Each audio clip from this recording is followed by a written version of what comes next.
मेरे प्रिय संतान भोलेनाथ तुम्हारी व्यथाओं को निहार कर व्याकुल हो उठे हैं, किंतु मेरे लिए तुम्हारे पास एक क्षण भी नहीं बचा।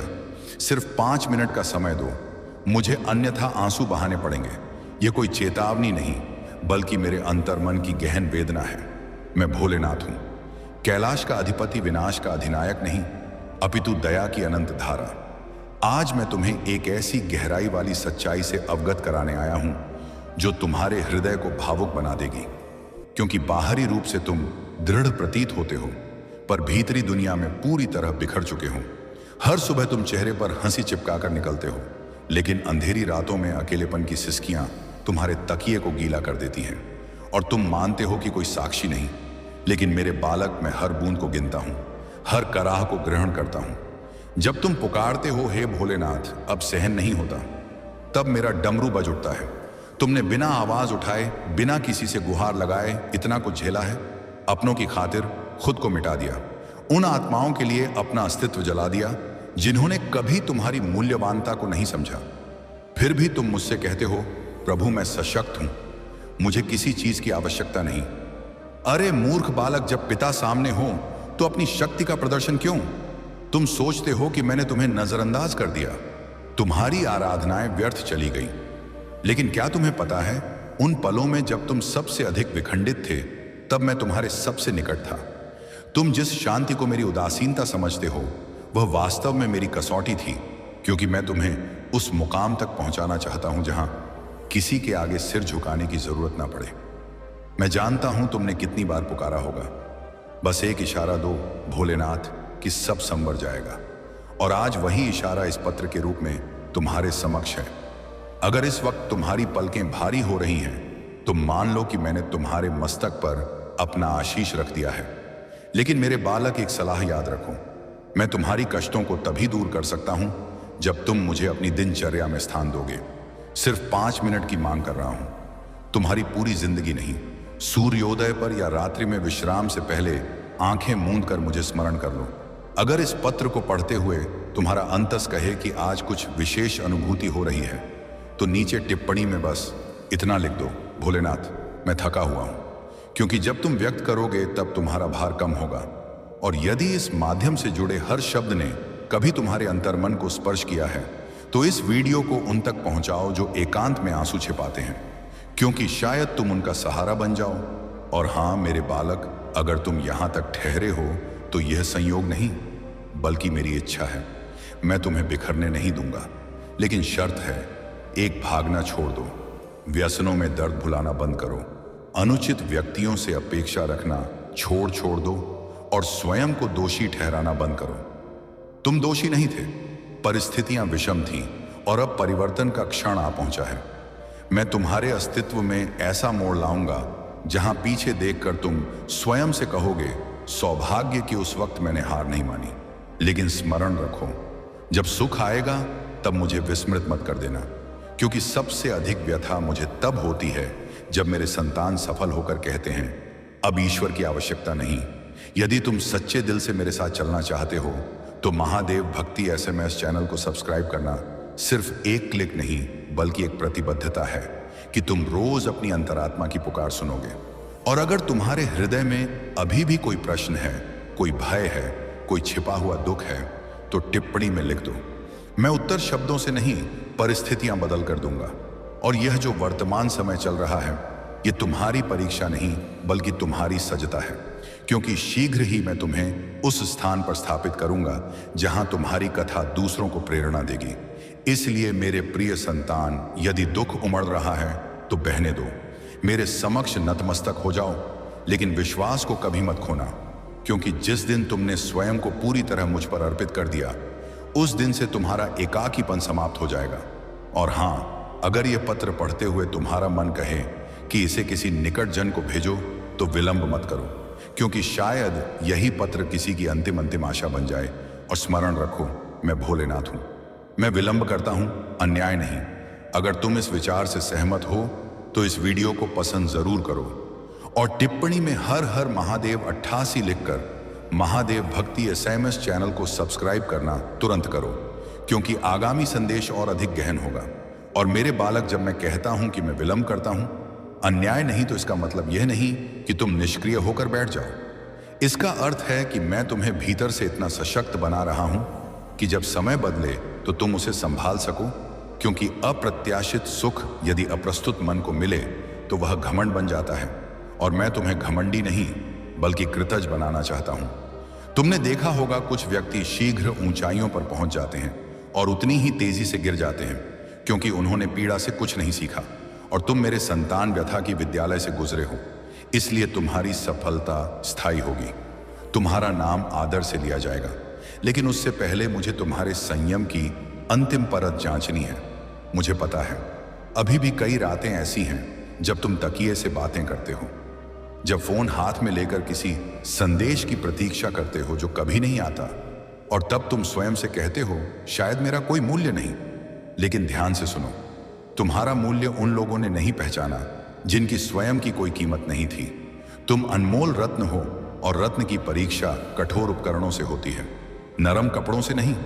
और हां मेरे बालक, यह मत सोचना कि तुम्हारी कड़ी मेहनत किसी ने नहीं देखी। मैंने हर त्याग को दर्ज किया है, हर अपमान को गिना है, और हर एकाकी संघर्ष का लेखा रखा है। तुम्हें लगता है ना कि तुम अकेले लड़ रहे हो, लेकिन सत्य यह है कि मैं तुम्हारे पीछे खड़े होकर तुम्हें आगे बढ़ा रहा हूं।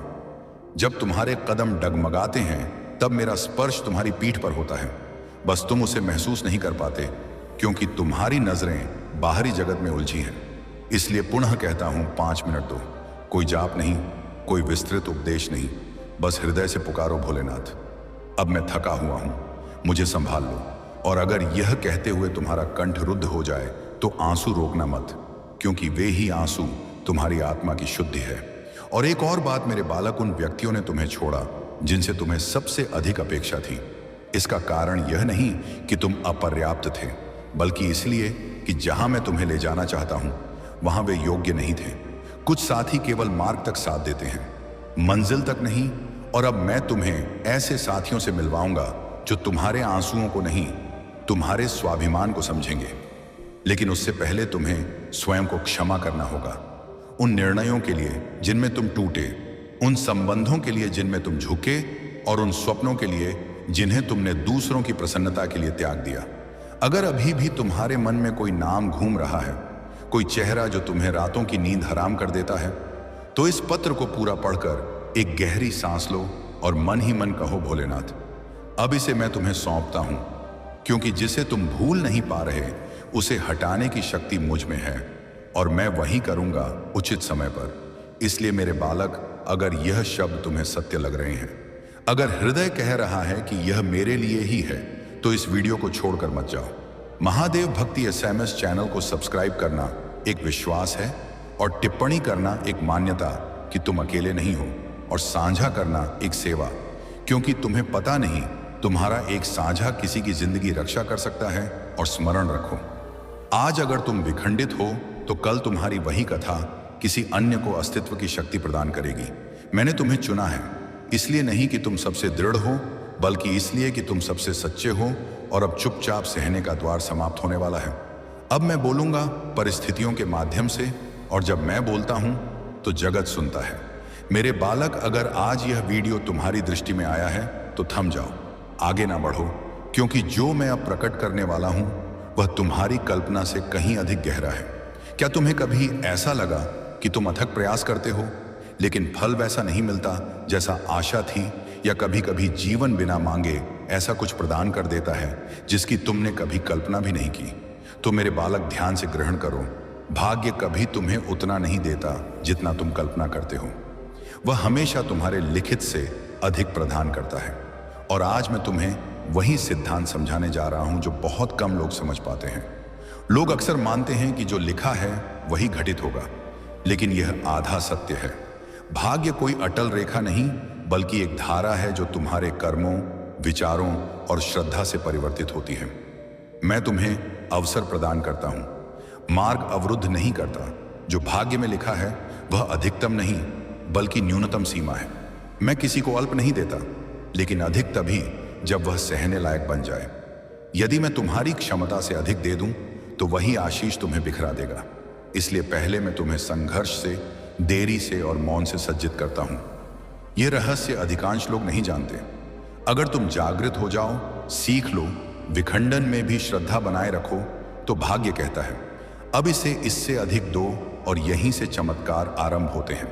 लेकिन ठहरो, अगर भाग्य अधिक देता है तो कुछ व्यक्ति जीवन भर संघर्ष में क्यों फंसे रहते हैं? इसका उत्तर थोड़ा कटु है और वही उत्तर तुम्हारी किस्मत परिवर्तित कर सकता है। भय भाग्य का सबसे बड़ा बाधक है। भय केवल भाव नहीं बल्कि एक संकेत है कि तुम उस कगार पर हो जहां से तुम्हारा भाग्य परिवर्तित होने वाला है। लेकिन जैसे ही भय प्रबल होता है, भाग्य ठहर जाता है। मैं स्पष्ट कहता हूं, जिसे खोने से तुम डरते हो वही तुम्हें जकड़ लेता है।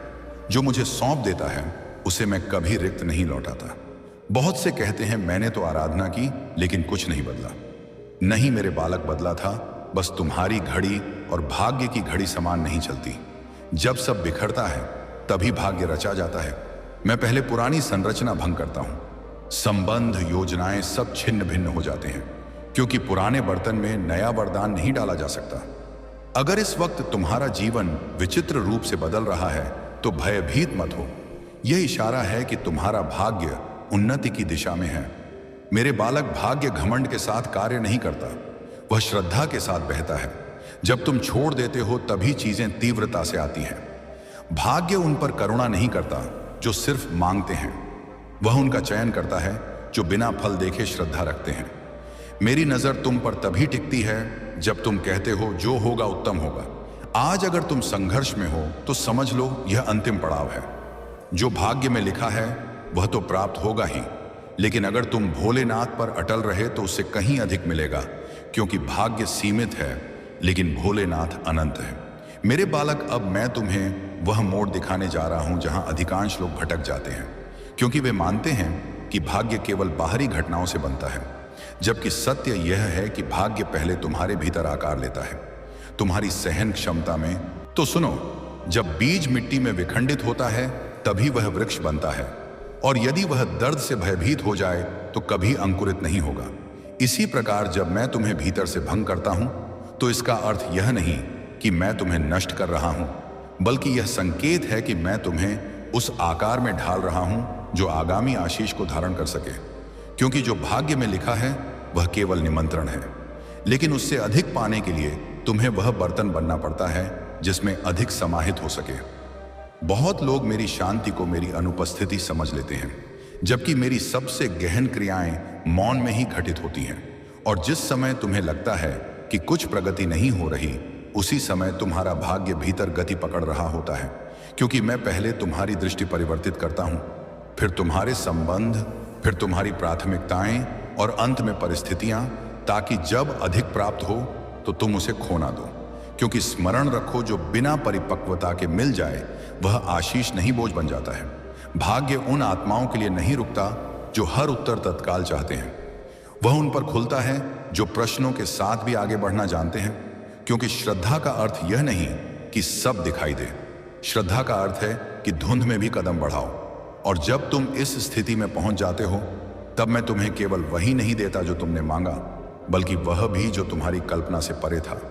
क्योंकि उस क्षण तुम मांगने वाले नहीं, धारण करने वाले बन जाते हो। मेरे बालक, ध्यान रखो, भाग्य तुलना से अवरुद्ध हो जाता है। जैसे ही तुम अपना मार्ग किसी अन्य से मापने लगते हो, तुम्हारी ऊर्जा बिखरने लगती है, क्योंकि हर आत्मा का भार भिन्न होता है, हर आत्मा की क्षमता अलग होती है, और जो किसी अन्य के लिए उपयुक्त है वह तुम्हें भंग कर सकता है। इसलिए जब मैं तुम्हें रोकता हूं, पीछे करता हूं या एकाकी करता हूं, तो वह दंड नहीं, सुरक्षा है, ताकि जो तुम्हारे लिए आ रहा है वह सुरक्षित पहुंचे। तुम यह मत समझो कि जो लोग शीघ्र प्राप्त कर लेते हैं वे अधिक सौभाग्यशाली हैं। कई बार शीघ्र प्राप्ति का अर्थ अधूरा मिलना होता है, और देरी का अर्थ पूर्ण प्राप्ति, क्योंकि मैं समय नहीं देखता, मैं तुम्हारी गहराई देखता हूं। और जिस दिन तुम्हारी स्थिरता पूर्ण हो जाती है, भय से मुक्त हो जाती है, उसी दिन भाग्य अपने द्वार खोल देता है, और तब तुम्हें रोका नहीं जाता, क्योंकि अब तुम प्राप्ति के लिए नहीं, संभालने के लिए सज्जित हो। मेरे बालक, जब तुम्हें लगता है कि सब छिन रहा है, उसी समय वास्तव में तुम्हें हल्का किया जा रहा होता है, क्योंकि जो बोझ तुम ढो रहे थे वह तुम्हें आगे नहीं जाने दे रहा था। और जब तुम रिक्त होते हो तभी मैं तुम्हें भरता हूं, क्योंकि पूर्ण बर्तन और नहीं ले सकता। इसलिए त्याग को क्षति मत समझो, वह सज्जता है। और जिस दिन तुम यह ग्रहण कर लेते हो, उसी दिन भाग्य तुम्हारे समक्ष झुकता नहीं बल्कि तुम्हारे साथ बहने लगता है। भाग्य का सबसे बड़ा नियम यह है कि वह भय के साथ कभी प्रगति नहीं करता, क्योंकि भय तुम्हें वर्तमान में नहीं कल्पित हानि में जीने के लिए बाध्य करता है, और जहां भय है वहां पूर्ण श्रद्धा नहीं ठहर सकती। इसलिए मैं तुम्हें बार बार उस स्थिति में लाता हूं जहां तुम्हें चुनना पड़े, भय या श्रद्धा। और जिस दिन तुम श्रद्धा चुनते हो, बिना किसी गारंटी के, उसी दिन तुम्हारे भाग्य की सीमा भंग हो जाती है। मेरे बालक, जब तुम सब नियंत्रित करने की कोशिश छोड़ देते हो, तभी चीजें अपने उचित स्थान पर आती हैं, क्योंकि भाग्य नियंत्रण से नहीं समर्पण से सक्रिय होता है। और समर्पण का अर्थ बोझ नहीं बल्कि यह जानना है कि तुम्हारा मार्ग मेरी नजर में सुरक्षित है। और जब तुम इस भाव में स्थिर हो जाते हो, तब जो आता है वह केवल सफलता नहीं बल्कि शांति भी लाता है, जो हर उपलब्धि से अधिक कीमती है। आज यदि तुम इस पत्र को पढ़ रहे हो और तुम्हारा हृदय भारी है, तो समझ लो कि तुम परिवर्तन के कगार पर हो, क्योंकि अंतिम पड़ाव हमेशा सबसे शांत और सबसे भारपूर्ण होता है, लेकिन उसी के बाद विस्तार आता है। और मैं तुम्हें स्मरण दिला रहा हूं कि जो तुम्हारे भाग्य में लिखा है वह तो मिलेगा ही, लेकिन यदि तुम मुझ पर अटल रहे, बिना भय के, बिना तुलना के, बिना अधीरता के, तो जो मिलेगा वह उससे कहीं अधिक होगा, क्योंकि भाग्य की एक सीमा है लेकिन भोलेनाथ की नहीं। मेरे बालक, एक और बात ग्रहण करो, भाग्य कभी शोर मचाकर इशारा नहीं देता, वह शांतिपूर्वक तुम्हारे भीतर परिवर्तन आरंभ करता है। पहले तुम्हें एकाकीपन लगता है, फिर पुराने आधार छूटने लगते हैं, फिर वही चीजें जिन पर तुम निर्भर थे व्यर्थ लगने लगती हैं। और जब तुम व्याकुल हो जाते हो, तब मैं तुम्हें स्मरण दिलाता हूं कि यह रिक्तता विनाश नहीं बल्कि वह स्थान है जहां नया विस्तार जन्म लेगा, क्योंकि जब तक भीतर स्थान नहीं बनेगा, तब तक अधिक देने का नियम सक्रिय नहीं होता। तुम अक्सर सोचते हो कि तुम्हारे साथ ही क्यों ऐसा होता है कि मार्ग कठिन हो जाते हैं। तो सुनो, जिन आत्माओं के लिए सामान्य जीवन लिखा है उन्हें सामान्य कसौटियां मिलती हैं, लेकिन जिनके लिए अधिक लिखा है उन्हें गहराई से सज्जित किया जाता है, क्योंकि जो ऊपर उठता है उसे जड़ें भी गहन चाहिए। और यही कारण है कि मैं तुम्हें बार बार झुकाता हूं, ताकि जब ऊंचाई मिले तो तुम डगमगाओ नहीं बल्कि अटल रहो। भाग्य तब तक आगे नहीं बढ़ता जब तक तुम भीतर से यह मान नहीं लेते कि हर चीज का समय तुम निर्धारित नहीं कर सकते, क्योंकि अधीरता तुम्हें शीघ्र तो पहुंचा सकती है लेकिन सही मुकाम तक नहीं। और जब तुम बार बार समय से पहले फल मांगते हो, तब मैं तुम्हें रोकता हूं, इसलिए नहीं कि मैं तुम्हें वंचित करना चाहता हूं, बल्कि इसलिए कि जो आने वाला है वह आधा नहीं पूर्ण हो, क्योंकि अधूरा आशीष कभी कभी सबसे बड़ा भार बन जाता है। मेरे बालक, यह मत भूलना कि भाग्य केवल तुम्हारे कर्म नहीं देखता, वह तुम्हारी प्रतिक्रिया भी जांचता है कि तुम देरी में कैसे रहते हो, अस्वीकृति में कैसे संभलते हो और मौन में कैसे अटल रहते हो। क्योंकि जो आत्मा परिस्थितियों के बदलने तक शांत रहना सीख लेती है, वही अधिक प्राप्त करने की अधिकारी बनती है। और इसी संतुलन में मैं तुम्हारे लिए उन द्वारों को खोलता हूं जिनके बारे में तुमने कभी आराधना भी नहीं की। तुम्हारे जीवन में जो लोग अप्रत्याशित रूप से दूर हो जाते हैं, जो योजनाएं बिना कारण भंग हो जाती हैं और जो मार्ग अंतिम क्षण में बंद हो जाते हैं, उन्हें अपनी असफलता मत समझना। ये मेरी रक्षा है, क्योंकि हर साथी तुम्हारे विस्तार के योग्य नहीं होता और हर पथ तुम्हें सही स्थान तक नहीं ले जाता। इसलिए जब मैं कुछ छीनता हूं तो इसका अर्थ ये नहीं कि मैं कम कर रहा हूं, बल्कि मैं सुनिश्चित कर रहा हूं कि जो मिलेगा वह तुम्हें भीतर से समृद्ध करे। भाग्य का प्रवाह उन पर तीव्र हो जाता है जो फल की चिंता छोड़कर प्रक्रिया में श्रद्धा रखना सीख लेते हैं, क्योंकि जैसे ही तुम यह कहना छोड़ देते हो कि यह कब होगा और कैसे होगा, उसी क्षण तुम उस स्थिति में प्रवेश कर जाते हो जहां मैं कार्य करना आरंभ करता हूं। और तब घटनाएं नहीं बल्कि संयोग आकार लेने लगते हैं, जो बाहरी रूप से अप्रत्याशित लगते हैं लेकिन भीतर से पूर्ण सज्जित होते हैं। मेरे बालक, तुम यह ग्रहण करो कि हर बार जब तुम टूट कर भी आगे बढ़ते हो, तब तुम्हारे भाग्य की सीमा थोड़ी और विस्तृत हो जाती है, क्योंकि सहनशीलता केवल दर्द झेलने की क्षमता नहीं बल्कि विस्तार धारण करने की योग्यता है। और जब तुम बार बार गिरकर भी उठना चुनते हो, तब मैं तय कर लेता हूं कि अब जो मिलेगा वह केवल जीवन नहीं बदलेगा बल्कि तुम्हारी पहचान भी परिवर्तित कर देगा। भाग्य उन आत्माओं को अधिक देता है जो शिकायत को नहीं, कृतज्ञता को अपना स्वभाव बना लेते हैं, क्योंकि कृतज्ञता तुम्हें उस स्तर पर ले जाती है जहां तुम अभाव नहीं संभावनाएं देखते हो।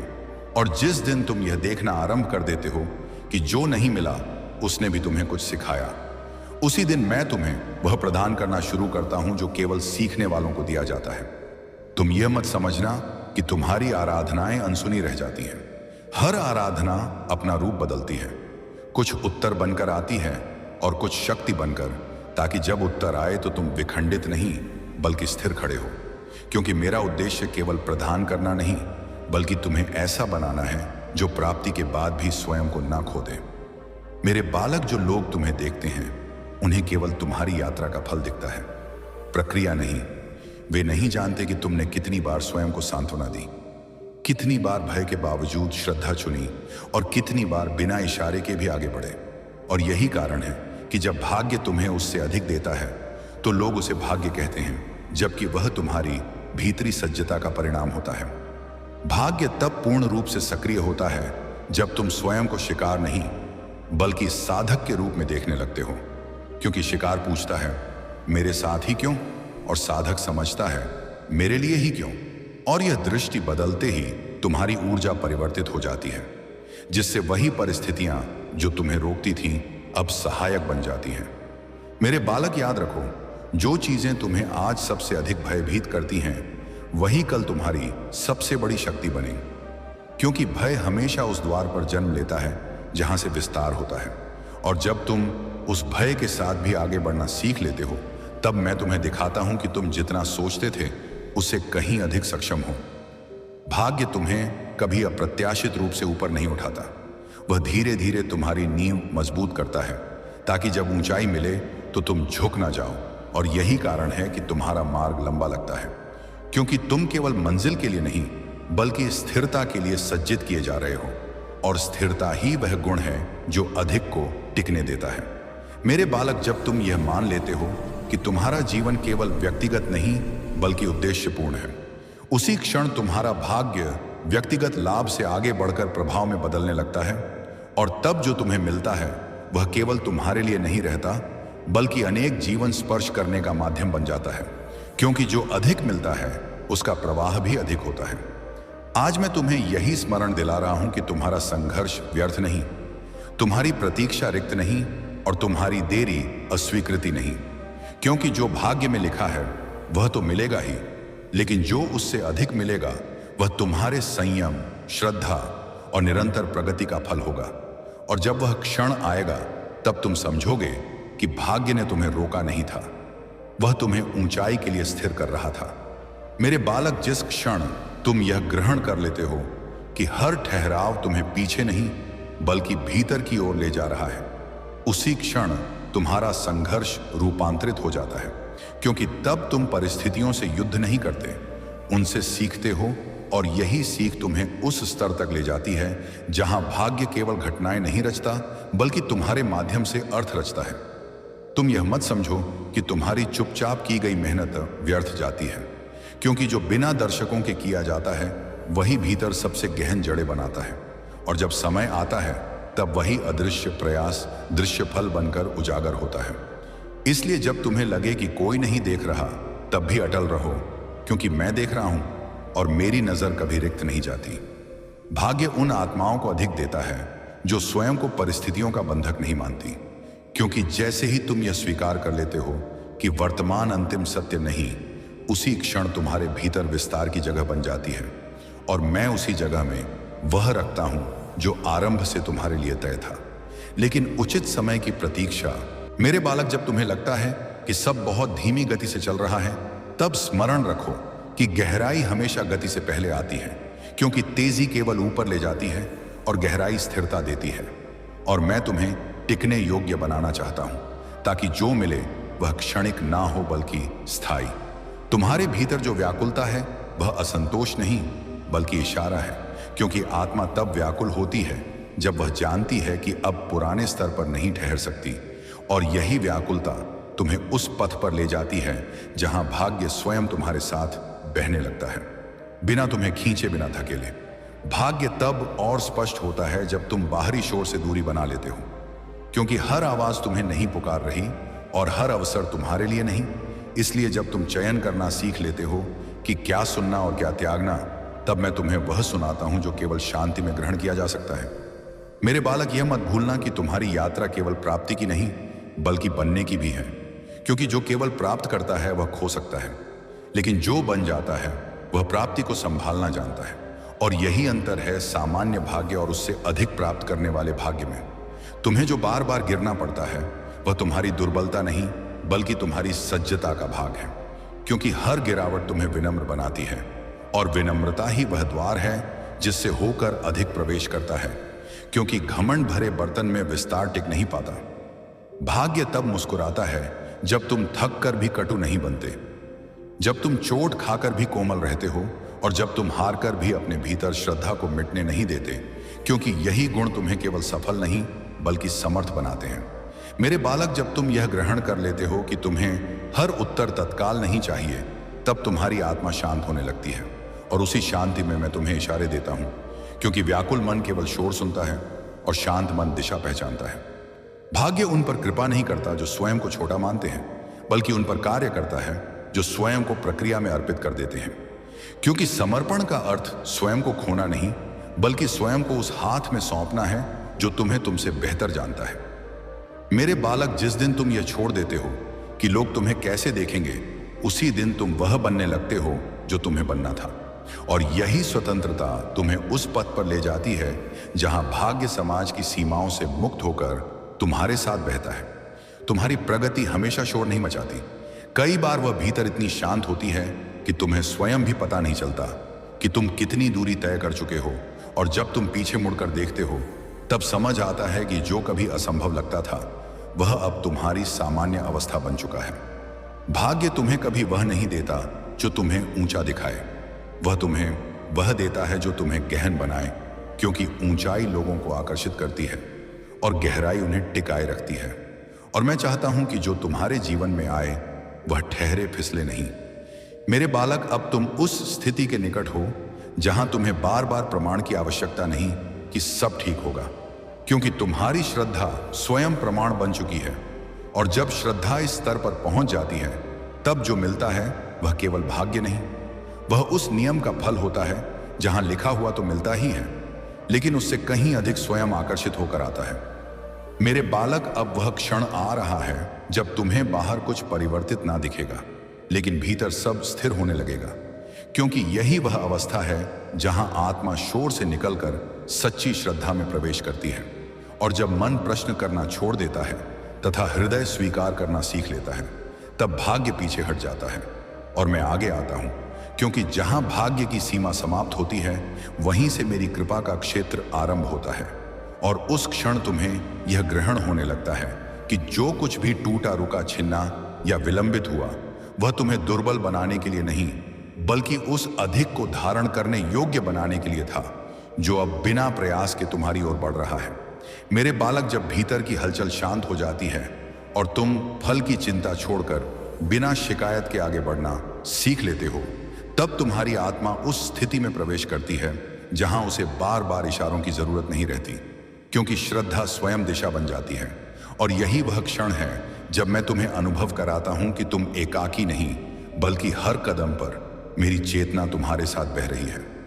तुम्हें गिरने से नहीं, टूटने से बचा रही है, ताकि अब जो प्राप्त होने वाला है वह केवल उपलब्धि नहीं बल्कि स्थिरता लेकर आए। भाग्य तब पीछे हटता है जब तुम भीतर से यह मान लेते हो कि सब कुछ तुम्हारे नियंत्रण में होना जरूरी नहीं।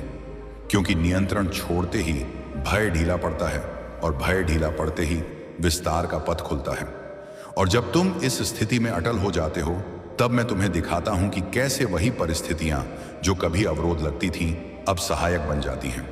क्योंकि उनका उद्देश्य कभी तुम्हें रोकना नहीं था बल्कि तुम्हें उस स्तर तक पहुंचाना था जहां अधिक प्राप्ति तुम्हारे लिए सुरक्षित हो सके। मेरे बालक, अंतिम परिवर्तन हमेशा सबसे शांत होता है। उसमें कोई उद्घोष नहीं, कोई शोर नहीं, केवल भीतर एक गहन ठहराव होता है। और उसी ठहराव में तुम्हारी दृष्टि परिवर्तित हो जाती है। तुम पहले की तरह शीघ्र नहीं चाहते, तुम अब गहराई चाहते हो। और यही परिवर्तन तुम्हें उस आशीष के योग्य बनाता है जो दिखने में सामान्य लेकिन प्रभाव में असाधारण होता है। क्योंकि जो स्थिर मन को मिलता है वही जीवन को लंबे समय तक पोषित करता है।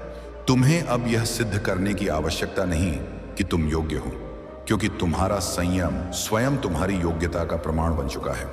और जब प्रमाण भीतर से आता है तब बाहरी स्वीकृति स्वतः आती है, क्योंकि जगत उन्हीं को मानता है जो स्वयं के साथ स्थिर हो जाते हैं। और यही कारण है कि इस पड़ाव में जो अवसर आते हैं वे तुम्हें बदलते नहीं, बल्कि तुम्हारे भीतर जो बन चुका है उसे उजागर करते हैं। मेरे बालक, यह वह समय है जब तुम पीछे मुड़कर देखने पर व्यथा नहीं बल्कि कृतज्ञता अनुभव करते हो, क्योंकि अब तुम ग्रहण कर पाते हो कि हर विलंब ने तुम्हें परिपक्व किया, हर टूटन ने तुम्हें कोमल बनाया और हर मौन ने तुम्हें सुनना सिखाया। और जब यह समझ आ जाती है तब जीवन शिकायत से मुक्त होकर अर्थ से भरने लगता है, क्योंकि अब तुम केवल जी नहीं रहे, तुम समझ रहे हो कि क्यों जी रहे हो।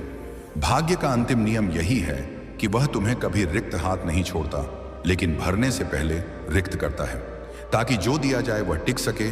और जब तुम इस नियम को स्वीकार कर लेते हो तब तुम्हारा हृदय भय से नहीं श्रद्धा से संचालित होने लगता है, क्योंकि अब तुम जानते हो कि जो गया उसने स्थान बनाया और जो आया उसने उस स्थान को अर्थ दिया। मेरे बालक, अब तुम्हारी आराधनाएं परिवर्तित हो चुकी हैं। वे मांग नहीं कर रही, वे धन्यवाद दे रही हैं। और धन्यवाद की यह स्थिति तुम्हें उस स्तर पर ले आती है जहां प्राप्ति संघर्ष से नहीं बल्कि सामंजस्य से होती है, क्योंकि जब भीतर और बाहर एक हो जाते हैं तब जीवन को धक्का नहीं देना पड़ता, वह स्वयं प्रगति करता है। तुम्हें अब यह भय नहीं रहता कि कुछ छिन जाएगा, क्योंकि तुम जान चुके हो कि जो वास्तव में तुम्हारा है वह कभी छीनता नहीं, वह केवल समय लेता है। और यही निश्चिंतता तुम्हें वह शांति देती है जो किसी भी उपलब्धि से अधिक मूल्यवान है, क्योंकि शांति के साथ जो मिलता है वही सच्ची समृद्धि कहलाती है। मेरे बालक, इस स्थिति में तुम दूसरों की गति से विचलित नहीं होते, क्योंकि तुमने अपनी लय पहचान ली है। और जब आत्मा अपनी लय में चलती है तब भाग्य टकराता नहीं, वह साथ चलता है। और यही संगति तुम्हें उस जीवन की ओर ले जाती है जहां तुलना समाप्त हो जाती है और संतोष जन्म लेता है। भाग्य और मेरी कृपा का अंतर अब तुम्हें स्पष्ट दिखने लगता है, क्योंकि भाग्य तुम्हें वहां तक लाता है जहां तुम सज्जित हो जाते हो, और मेरी कृपा तुम्हें वहां से आगे ले जाती है जहां तुमने कभी कल्पना भी नहीं की थी। और जब तुम इस अंतर को ग्रहण कर लेते हो तब तुम्हारी श्रद्धा सीमाओं से मुक्त हो जाती है। मेरे बालक, अब तुम यह नहीं पूछते कि आगे क्या होगा, क्योंकि तुम्हें विश्वास हो चुका है कि जो होगा वह तुम्हारे विकास के अनुरूप होगा। और यही विश्वास तुम्हें वर्तमान में स्थिर करता है, क्योंकि भविष्य का भय समाप्त होते ही वर्तमान स्वयं पूर्ण होने लगता है। तुम्हारे जीवन में अब जो भी आता है वह तुम्हें थकाता नहीं, क्योंकि तुम भीतर से हल्के हो चुके हो। और हल्कापन ही वह गुण है जो अधिक को सहजता से धारण करता है, क्योंकि बोझिल मन में विस्तार टिकता नहीं और मुक्त मन में ही कृपा ठहरती है। मेरे बालक, अब तुम यह समझ चुके हो कि संघर्ष ने तुम्हें कठोर नहीं बल्कि सक्षम बनाया, और यही क्षमता तुम्हें उस मुकाम पर खड़ा करती है जहां तुम केवल स्वयं के लिए नहीं बल्कि दूसरों के लिए भी प्रकाश बनते हो, क्योंकि जो अधिक प्राप्त करता है उसे अधिक बांटने की जिम्मेदारी भी मिलती है। और अंत में मैं तुम्हें यह आशीष देता हूं कि जो तुम्हारे भाग्य में लिखा है वह तो मिले, लेकिन जो तुम्हारी श्रद्धा, संयम और विश्वास ने योग्य बनाया है वह उससे कहीं अधिक तुम्हारे जीवन में प्रकट हो, बिना भय के, बिना अधीरता के, स्थिरता और शांति के साथ, ताकि तुम जान सको कि भाग्य सीमित है लेकिन भोलेनाथ की कृपा अनंत है। और जब तुम मुझ पर अटल रहते हो तब तुम्हारा जीवन केवल चलता नहीं पूर्ण होता है। सावधान मेरे पुत्र, कुछ ही क्षणों में तेरे अस्तित्व में ऐसा प्रचंड परिवर्तन आने वाला है जो तेरी आंतरिक जड़ता को भंग कर देगा, जो तेरी आत्मा को उसके मूल रूप की स्मृति दिलाएगा, जो तेरी आलस्य, भय, संकोच और पराजित मानसिकता को चीरकर दूर फेंक देगा। भोलेनाथ की शपथ है कि आज मेरी हर वाणी तेरी नसों में ज्वाला बनकर बहने वाली है। आज इस पवित्र संदेश को हल्के में मत लेना, क्योंकि यह सामान्य समय नहीं, यह वह पल है जब तू अपनी पुरानी पहचान से निकलकर एक नए युग के द्वार खोलने वाला है। तू जितने वर्ष असफलताओं के दबाव से कुचला रहा, जितने वर्ष तूने अपनी त्वाकांक्षाओं को स्थगित रखा, जितने वर्ष तूने अपनी पीड़ा को चुपचाप झेला, जितनी बार तू बिखरा, रातों में एकांत में आंसू गिराए, जिस तरह तूने जगत के व्यंगों को निगला, जिस तरह तूने अपनी मेहनत को जीवित रखा और किसी को पता भी नहीं चलने दिया कि तू भीतर किस विनाश में जी रहा था, आज उसी पीड़ा का ज्वालामुखी फटने वाला है। और जब यह फटेगा तो समस्त जगत स्तब्ध हो जाएगा। तेरे भीतर जो शक्ति दमित थी, जो आवाज दबी थी, जो उत्साह हृदय में कैद था, जो साहस तूने बंधनों में रखा वह मुक्त होने वाला है, और जब वह शक्ति प्रकट होगी तो उसे देखकर जगत की सांसें थम जाएंगी। क्योंकि जगत ने तुझे हमेशा कमतर आंका, तुझे तुच्छ माना, तेरी क्षमता पर संशय किया, तेरे संकल्पों को मिटाया, तुझे गिरते देखकर प्रसन्न हुआ, तेरे प्रयासों पर हंसी उड़ाई, तुझे इतना धक्का दिया कि तू संभलने के बजाय नष्ट हो जाता। लेकिन तू नष्ट नहीं हुआ, तू स्थिर रहा, तू आगे बढ़ता रहा।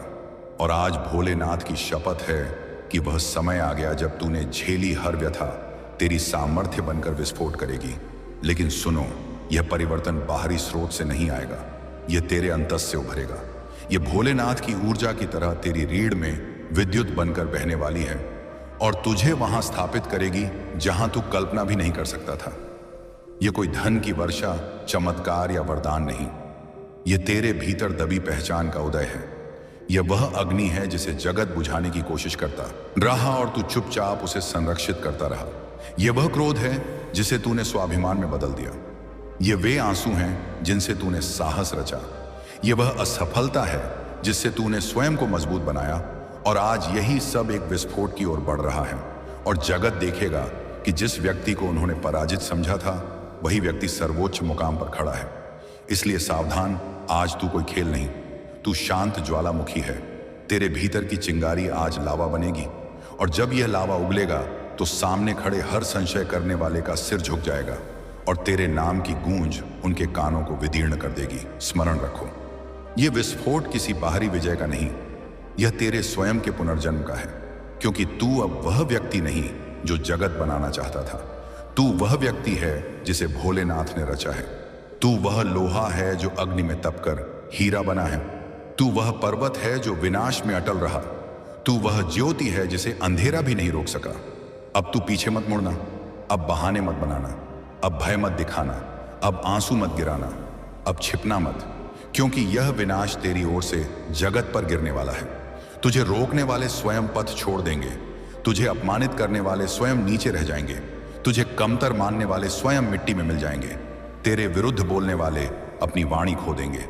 तेरी मेहनत अब गूंजेगी और तू शांत रहकर विजय होगा। अब तू चीख कर कुछ सिद्ध नहीं करेगा, तू कर्म से प्रमाणित करेगा। तू अपनी विजय का उद्घोष नहीं करेगा, जगत स्वयं करेगा।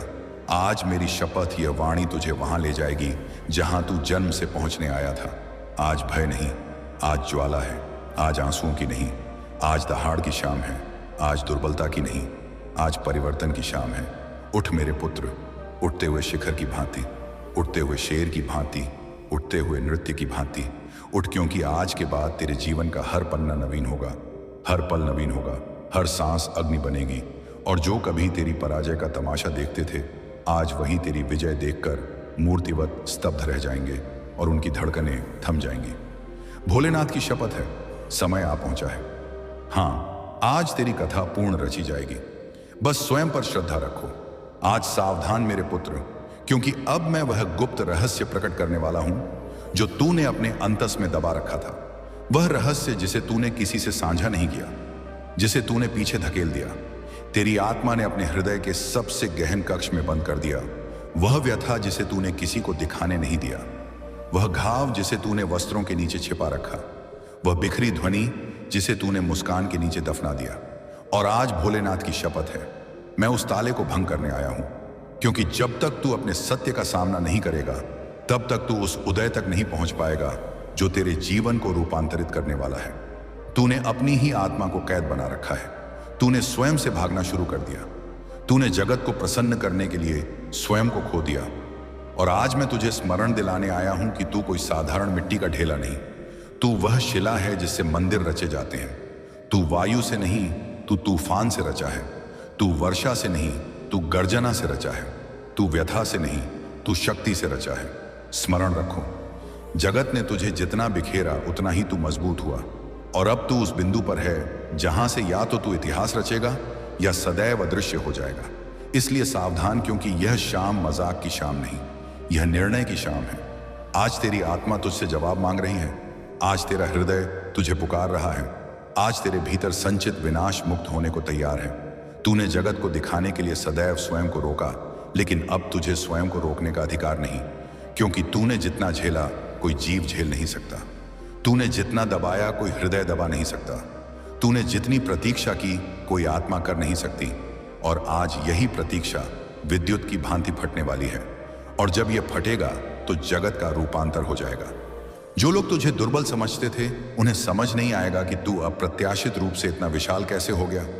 जो लोग तुझे रोकते थे वे स्वयं पथ त्याग देंगे। जो लोग तुझे नीचे धकेलते थे वे स्वयं तेरे चरणों के अधीन होंगे, क्योंकि तू अब वह तू नहीं जो कल था। अब तू वह तू है जो तू सदैव था लेकिन विस्मृत कर चुका था। आज मैं तुझे स्मरण दिलाने आया हूं कि तेरी आत्मा में भोलेनाथ की ज्वाला जल रही है, तेरी नसों में अग्नि बह रही है, तेरे हृदय में तपता धातु धड़क रहा है, तेरी नजरों में नृत्य का प्रकाश चमक रहा है। तू पराजय का अर्थ नहीं, तू संघर्ष का प्रतीक है। तू समाप्ति का मतलब नहीं, तू आरंभ का चिन्ह है। तू दबने वाला नहीं, तू दबाव रचने वाला है। तू बिखरने वाला नहीं, तू बिखेरने वाला है। तू ठहरने वाला नहीं, तू बाधाओं को नष्ट करने वाला है। लेकिन सुनो, अभी भी सावधान, क्योंकि अगर तूने आज भी इस ध्वनि को अनसुना किया तो यह अग्नि जो आज तेरे लिए जागी है वही धुंध बनकर तेरे जीवन को घेर लेगी। यह ध्वनि जो आज गूंज रही है यही यदि दब गई तो फिर कभी लौट कर नहीं आएगी। यह शक्ति आज जागृत हुई है। अगर तूने इसे ग्रहण किया तो तू स्वयं को पहचान लेगा। अगर तूने इसे जाने दिया तो तू स्वयं को खो देगा।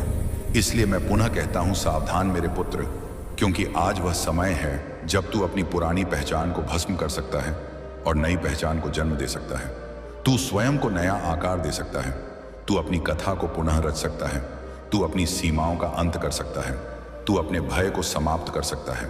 तू अपने भीतर सोए शेर को जगा सकता है। भोलेनाथ की शपथ है, अगर तू इस समय को ग्रहण करेगा तो जगत तुझे नमन करके देखेगा, और अगर तूने इसे त्याग दिया तो तू जीवन भर पछताएगा, क्योंकि हर जीव को जीवन में एक ही बार ऐसा समय मिलता है जब समस्त शक्ति उसकी मुट्ठी में होती है, और यह वही समय है। अब तू तय कर, क्या तू राख बनेगा या ज्वाला?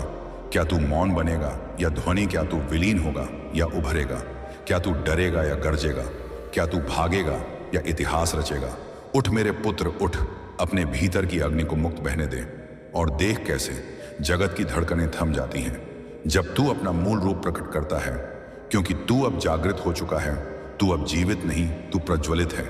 और जब अग्नि प्रज्वलित होती है तो अंधकार भाग जाता है, और जब तू उभरता है तो जगत ठहर जाता है, और जब तू बोलता है तो विनाश सुनता है, और जब तू आगे बढ़ता है तो इतिहास रचा जाता है। अब निर्णय ले, क्योंकि भोलेनाथ की शपथ यह समय दोबारा नहीं आएगा। मेरे प्रिय पुत्र, आज मैं भोलेनाथ तुझे एक गुप्त रहस्य बताने आया हूं, जिसे ग्रहण करने के बाद तेरी आत्मा कंपित हो उठेगी, क्योंकि तेरे जीवन की दिशा आज रूपांतरित होने वाली है। मैं जानता हूं तू थका हुआ है, बिखरा हुआ है, एकाकी हो गया है, हर दिशा से विश्वासघात और व्यथा झेल चुका है, लेकिन आज मेरी नजर तुझ पर है। और जब भोलेनाथ किसी संतान पर दृष्टि डाल दे तो उसकी भाग्य रेखा बदलने में एक पल भी नहीं लगता। इसलिए ध्यान से ग्रहण करो, क्योंकि यह वाणी तेरे जीवन के सबसे बड़े रूपांतरण का इशारा है। मेरे प्रिय, तुझ साथ अब जो घटित होने जा रहा है वह मात्र परिवर्तन नहीं बल्कि पुनर्जन्म है। तूने जो आंसू गिराए हैं उन्हें व्यर्थ मत समझना। तेरे हर आंसू का मूल्य मेरे दरबार में दर्ज हो चुका है। तेरी हर रात जो पीड़ा में गुजरी है उसका लेखा मैंने तैयार कर लिया है, और अब उसका फल तुझे प्राप्त होने वाला है। लेकिन उससे पहले मैं चाहता हूं कि तू इसी क्षण अपने हृदय से मेरे नाम का स्मरण करे, और अगर सच्चे मन से मुझ पर श्रद्धा है तो टिप्पणी में एक बार लिख दे, ओम नमः शिवाय, ताकि तेरी ऊर्जा तत्काल मेरे आशीष से जुड़ जाए। मेरे पुत्र, तू सोचता है तेरी आराधनाएं अनसुनी रह गई। तू भ्रम में है। मैंने हर आराधना ग्रहण की है, हर सिसकी सुनी है, हर बिखराव महसूस किया है, लेकिन तुझ पर आने वाला युग इतना उच्च था कि तुझे सज्जित करना आवश्यक था।